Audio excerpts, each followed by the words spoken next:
იაპონური ტრადიციული საკრავები და ნაწყვეტები კაბუკის თეატრალური ცეკვებიდან. ამ მომავალი მზის ქვეყნის საელჩოს ორგანიზებით ქუთაისში იაპონური კულტურის პოპულარიზაციისადმი მიძღვნილი საღამო მოეწყო. იაპონელმა მუსიკოსებმა ეროვნულ დასარტყამ ინსტრუმენტებზე ვადაიკოსა და შამისენზე დაკვრის ხელოვნება წარმოადგინეს. ხოლო კაბუკის თეატრალური დასის მიერ ქუთაისის ოპერისა და ბალეტის სცენაზე ტრადიციული თეატრალური ცეკვის ეპიზოდები დოჯოჯისა და ატაკა ნო მაცუკაძის სცენებიდან შესრულდა.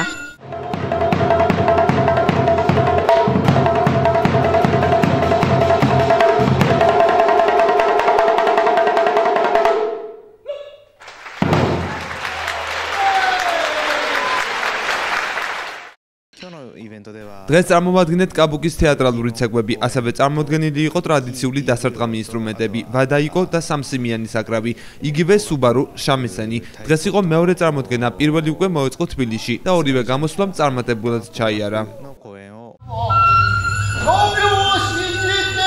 კაბუკი ტრადიციულ იაპონურ თეატრს წარმოადგენს, რომელიც 400 წელს ითვლის. იგი ხალხური ცეკვისა და სიმღერის საფუძველზე მე-7 საუკუნის მიჯნაზე ჩამოყალიბდა და მის დაფუძნებლად იძუნო ნო ოკუნი ითვლება. 2008 წელს კაბუკი იუნესკომ კაცობრიობის არამატერიალური მემკვიდრეობის ნუსხაში შეიტანა, ხოლო რაც შეეხება ვადაიკოსა და შამისენს, ეს ორი საკრავი დასარტყამი ინსტრუმენტების კატეგორიას მიეკუთვნება.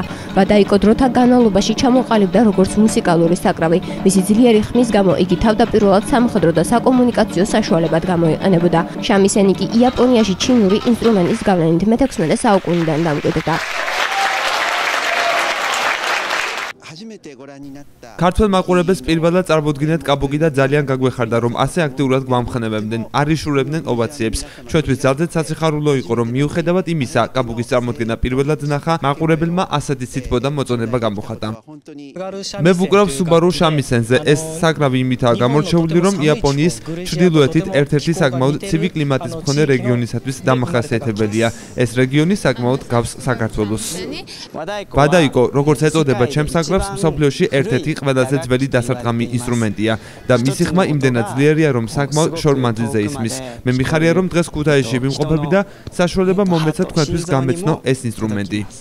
იაპონიის საელჩოს განმარტებით კულტურული ღონისძიებები სამომავლოდაც ჩატარდება ქუთაისში, თუმცა როდის ან რა სახით იქნება საელჩოს წარმომადგენლები ამ ინფორმაციას სასიამოვნო მოულოდნელობის სახით ტოვებენ.